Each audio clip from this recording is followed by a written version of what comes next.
નર્મદા જિલ્લામાં ભારતીય જનતા પાર્ટીનો આંતરિક વિખવાદ હવે ખુલીને સામે આવ્યો છે। ધારાસભ્ય દર્શનાબેન દેશમુખ કે જે ધરણા પર બેઠા હતા ત્યારબાદ આ સમગ્ર મામલો ખુલ્લો પડ્યો છે। ત્યારે આ મુદ્દે ગુજરાત પ્રદેશ કોંગ્રેસ આદિવાસી સેલના ઉપપ્રમુખ ચંદ્રકાંત તડવીએ આ મુદ્દે તીખી પ્રતિક્રિયા આપી છે। ચંદ્રકાંત તડવીએ જણાવ્યું કે ભાજપના નેતાઓ વચ્ચે આંતરિક વિખવાદો હવે રસ્તા પર દેખાઈ રહ્યા છે, જે જનતા માટે પ્રશ્નાર્થ ઊભા કરે છે। સમગ્ર મામલાને લઈને રાજકીય ચર્ચાઓ તેજ બની છે અને જિલ્લાનું રાજકારણ વધુ ગરમાયું છે। મારું તો એ માનવું છે કે આ કમલમના બંધ બારણે ચાલતો વિખવાદ આજે રોડ પર આવી ગયો છે અને એક મહિલા આદિવાસી ધારાસભ્ય એમણે ધરણા પર બેસવું પડે એ શિસ્તબદ્ધ ગણાતી ભારતીય જનતા પાર્ટી માટે એક શરમજનક કિસ્સો છે, શરમજનક બાબત છે। જો આ આદિવાસી મહિલા ધારાસભ્યનું માન સન્માન ના જળવાતું હોય તો સામાન્ય માણસોના કામો કે સામાન્ય માણસોના માન સન્માન ક્યાંથી જળવાવાના? સામાન્ય કાર્યકર્તા આમાં શું કરી શકે?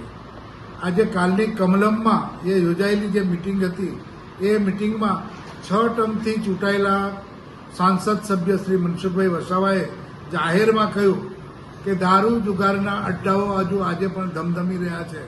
એના પર ગુજરાતનું ગૃહ ખાતું કે પોલીસ કે આઈજી ડીઆઈજી કોઈ પગલાં ભરતું નથી।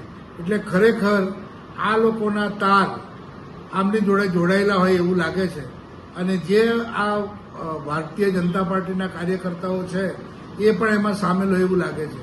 એમણે જે વાત કરી છે એના પરથી આપણને એક શંકા જાય છે, શું આ ખરેખર આ વસ્તુ સાચી હશે? શું આ ભાગબટાઈમાં કોઈક વાંધો પડ્યો એના લીધે આ બધું કરવું પડ્યું?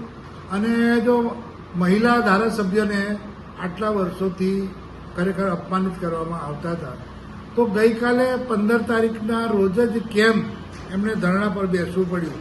કેમ કે ગઈકાલે ગુજરાતમાં આખા ગુજરાતમાંથી 1111 ટ્રેક્ટરો લઈને ખેડૂતો ગાંધીનગરનો ઘેરાવ કરવા માટે નીકળ્યા હતા। એમને જિલ્લે તાલુકાએ દરેક જગ્યાએ અટકાવી દેવામાં આવ્યા હતા। તો શું આ રેલીનો પડઘો ના પડે આખા ગુજરાતમાં અને આદિવાસી વિસ્તારના ખેડૂતો આ રેલીમાં જોડાઈ ના શકે એને દબાવવા માટે? તો આ એક કોઈ ડ્રામા તો નથી? ખરેખર મને એવું લાગે છે કે આ કદાચ 2027ની જે ચૂંટણી આવી રહી છે એમાં સહાનુભૂતિ જીતવા માટેનો પણ એક નાટક હોઈ શકે। કેમ કે આ જે ભારતીય જનતા પાર્ટી છે એ RSS નાગપુરમાંથી લખાયેલી સ્ક્રિપ્ટ મુજબ જ ડાયલોગબાજી કરતી હોય છે અને એ પ્રમાણે કાર્યક્રમો કરતી હોય તો બની શકે કે આવા એના ભાગરૂપે પણ આ કાર્યક્રમ એમણે કર્યો હોય। હા, બીજી વસ્તુ કે એક અમને દુઃખ એ થાય છે કે આ સરકાર મહિલા સશક્તિકરણની મોટી વાતો કરે છે, એના માટે ફંડ પણ ફાળવે છે। તો શું આ મહિલા ધારાસભ્ય મહિલા નથી? કેમ એમનું આટલું અપમાન કરવામાં આવે છે? શા માટે? આદિવાસી છે એટલા માટે? આદિવાસીઓનું કોઈ માન સન્માન જ નથી? આ આદિવાસીઓનો આ દેશ છે। આ દેશમાં આદિવાસી સંસ્કૃતિ પ્રકૃતિ પૂજક છે અને એ લોકો કોઈને હેરાન કરવામાં માનતા નથી।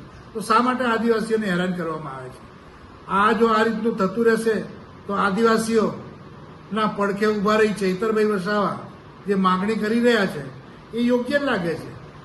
કેમ કે ખાણ ખનીજ કુદરતી સંપત્તિ આદિવાસી વિસ્તારોમાં પડેલી છે અને એના લૂંટવા માટે આદિવાસીઓને ખદેડવામાં આવે છે, એમને વિસ્થાપિત કરવામાં આવે છે।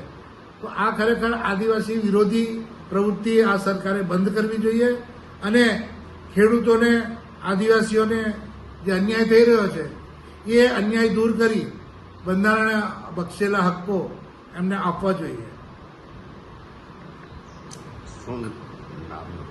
મારું નામ ચંદ્રકાંત કમજીભાઈ તડવી, ગુજરાત પ્રદેશ કોંગ્રેસ આદિવાસી સેલના વાઇસ પ્રેસિડેન્ટ છું।